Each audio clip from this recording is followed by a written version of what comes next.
Well, spotted a pretty good mule deer, not far from where I shot my mule deer just a couple weeks ago with my recurve. I was using the decoy, but we're gonna glass, ease up, and see if we can get on one of these guys. We got the 6.5 Bleedmoor Mossberg Patriot. You like that? I do. So we're gonna try and slip up and get a shot at this mule deer. All right, buddy, you ready to do this? Yes, sir. All right, we're gonna have to go slow. He's got some does in here with him last time I saw him.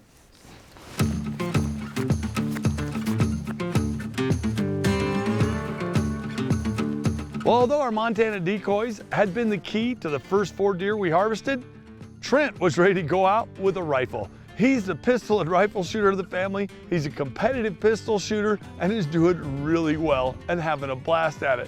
So when it was time for him to go get his deer, he was like, I think I'm gonna take the Mossberg Patriot, 6.5 Creedmoor topped with loophole, blah, blah, blah, and shooting a Hornady 1.1. You know, he gets all into it. He's like, that's what I'm gonna do. I'm like, sounds good. So I got a bog death grip and we slipped out to see if Trent could get a mule deer.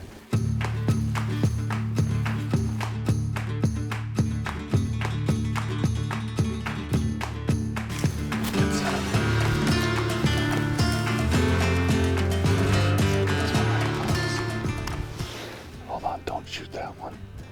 Just stay on that one though. The other one we want's behind it. Let's just get comfortable and stay right there. There's his antler tips, I think. Nope, that's another one. You see the antler tips on the one?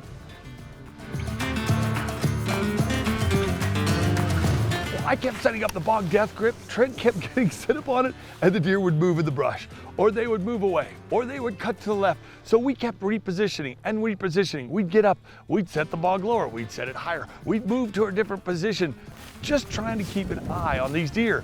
Now there was a couple different bucks in there, and fortunately, Trent is like me, and it doesn't matter how big it is, he just wanted a good shot at a buck.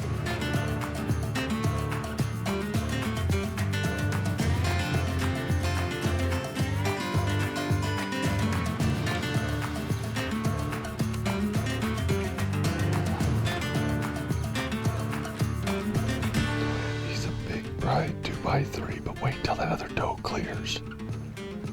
Wait till the other doe clears. Our last move had got us pretty dang close to these deer, and we're just waiting for a shot.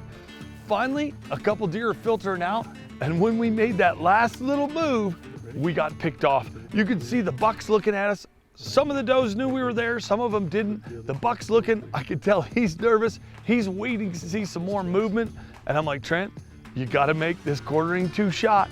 I knew Trent could make it, but I'm like, man, you're gonna have to come angling in just like this, like literally through this shoulder to get it right into the chest cavity. Well, Trent's harvested enough animals, guided enough hunters. He knew exactly what to do, and he made an awesome shot on this buck.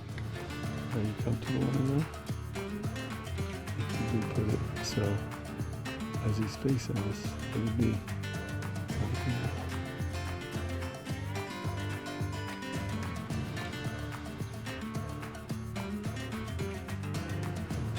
squeeze it real slow, buddy. Take your time. Nice shot, Trent.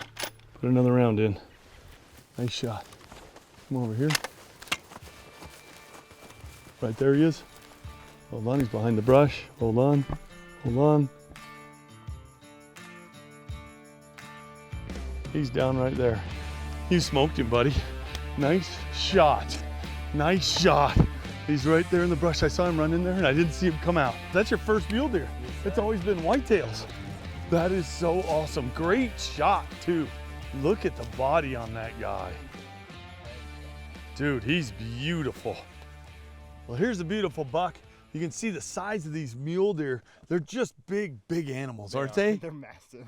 And he was so much bigger than the does. Yes, sir. Wasn't that neat? You'd tell just like by body that he was the buck, you know? Oh yeah, you could see just this, and you could see how much bigger he was than the other bucks. Yes, sir. Yeah, he was comparatively, like you could tell this was the dominant buck in the group. Oh yeah, out of that group, he was definly, and he knew it. You know, he was kind of like, when he looked at us, that was neat. And here's the neat thing about ears, and I've talked about this before, but when mule deer hold their ears at their normal position like this, they're about 19 inches wide.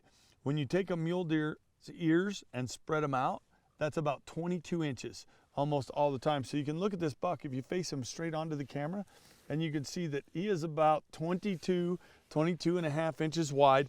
Not that that matters, but for people that are looking for a trophy buck, you know what I mean? And maybe want to shoot a monster, you know, and they're looking, you know, how wide is that buck? That is a really good reference. Trent was using the Mossberg, that's a 6.5 Patriot.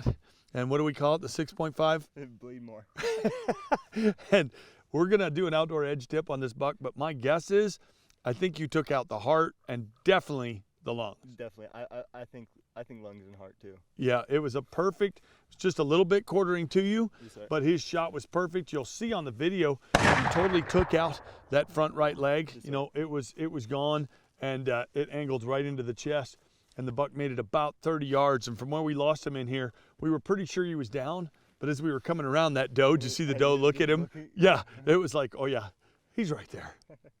You know, the other handy thing, man. Oh, it is, yeah, that helped out a ton.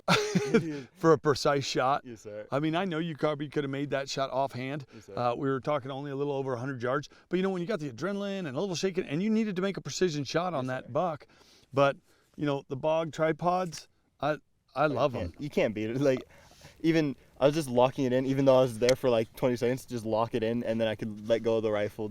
I didn't even notice. Did there. you lock it? Nice. Yes, So you can lock the gun in, but whether it's predator hunting, big game hunting, to me, having a tripod makes all the difference in the world. But we got a little bit of work to do now. We're gonna grab the outdoor edge knife, do a little skinning, but we've got to drag this guy a little ways to where we can get the truck to him.